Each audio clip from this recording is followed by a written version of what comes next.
Bonjour, aujourd'hui je voudrais vous présenter le projet Ma maison, ma ville, Lima.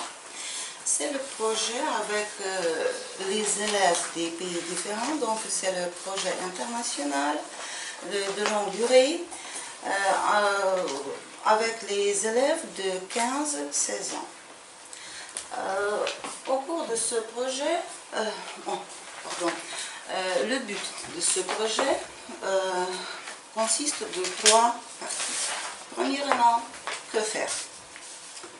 Pourquoi faire et comment faire? Que faire? Donc, objectif, oui, pardon, élaborer le projet d'un logement éco. Pourquoi? Pour apprendre à vivre une vie saine dans le monde sain. Et comment faire? Donc, les étapes du projet.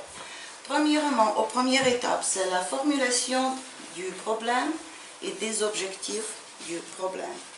Puis, c'est l'émission des hypothèses et leur discussion entre tous les participants du projet.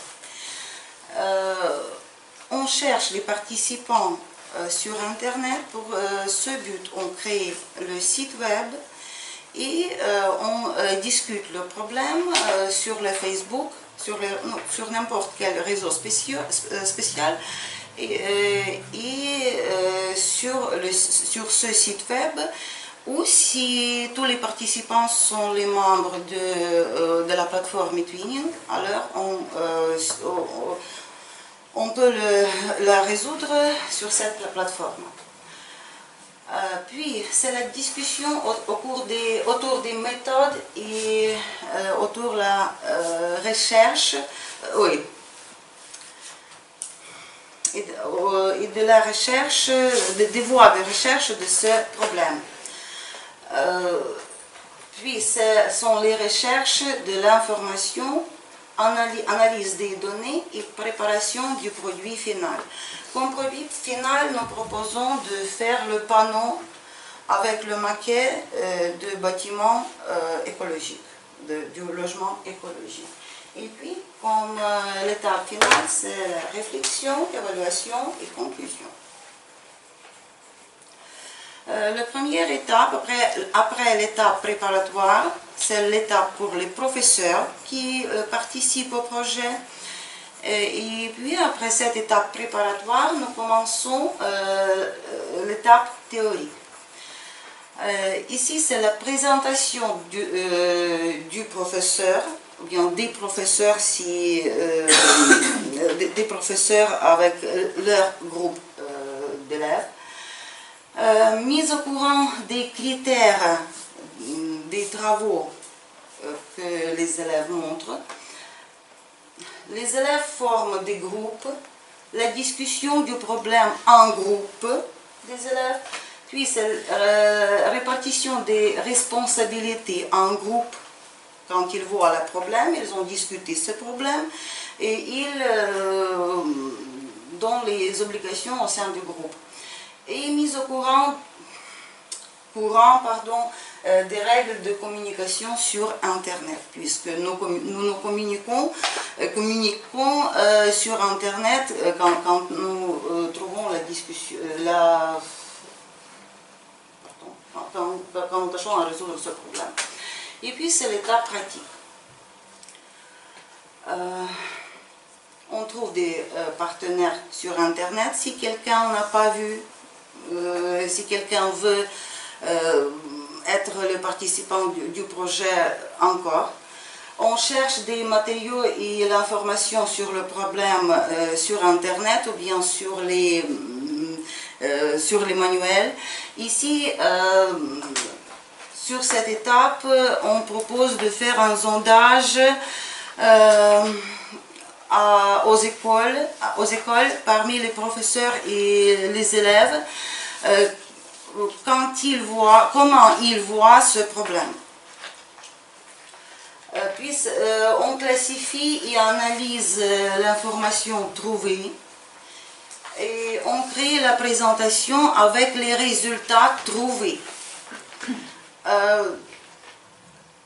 Et puis, ayant les résultats, ayant les vues différentes sur le problème, on élabore le projet du panneau. C'est le panneau,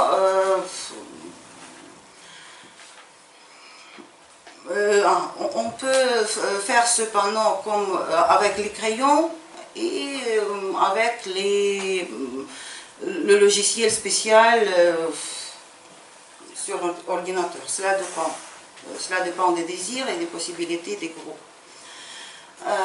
Et on échange ces panneaux entre les participants du projet, entre tous les pays, entre les participants du projet. On fait des petites présentations du travail au sein des groupes et puis on décide, on fait le résumé et les propositions pour un panneau commun.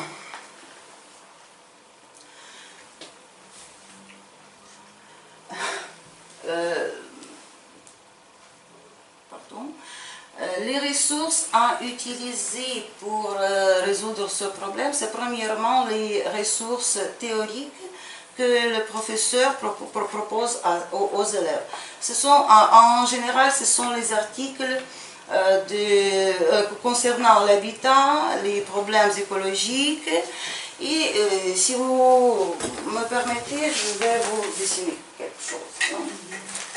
Puis les professeurs au sein des groupes proposent les images comme ça.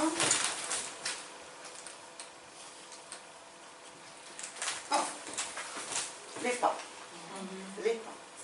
Et on explique aux élèves que chaque personne dans cette vie reste les pas. Et en général, si nous parlons des problèmes de la nature, ce sont les pas de carbone, comme on dit aujourd'hui. Qu'est-ce qui reste ces pas? Notre vie, la production, le transport, l'électricité, l'énergie, tout ce que nous utilisons reste certains pas. Quand on dessine ces pas, on propose de trouver qu'est-ce qui reste ces pas de carbone dans la vie. Et le pourcentage qu'on peut trouver dans ces articles, le pourcentage d'activité humaine qui reste, c'est pas de carbone.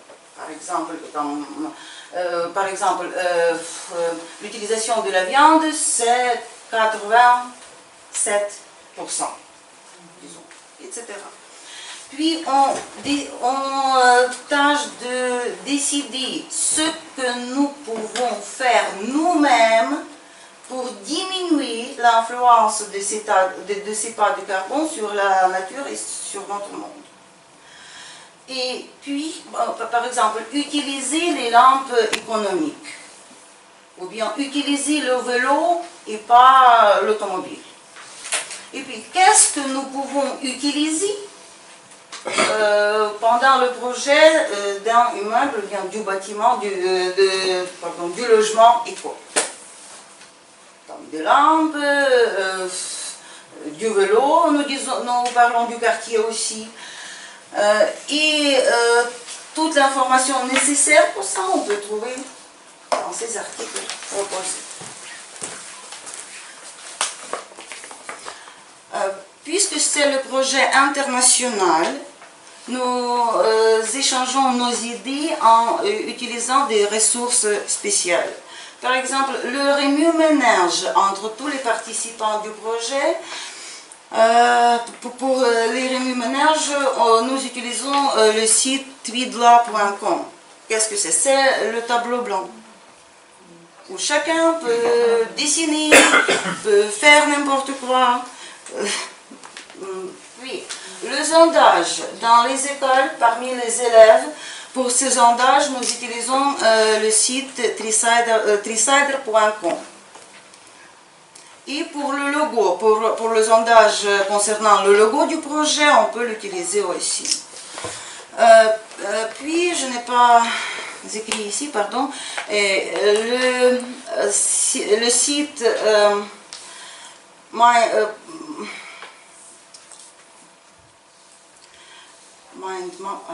j'ai oublié. Je l'ai laissé dans une autre présentation.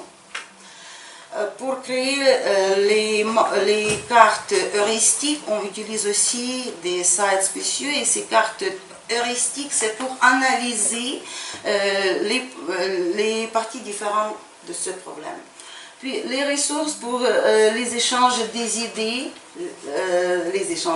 c'est Linonet et Padlet.com.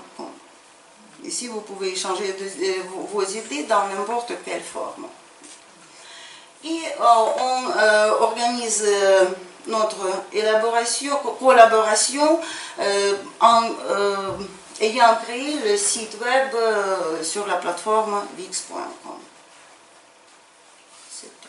Merci pour votre attention. Merci.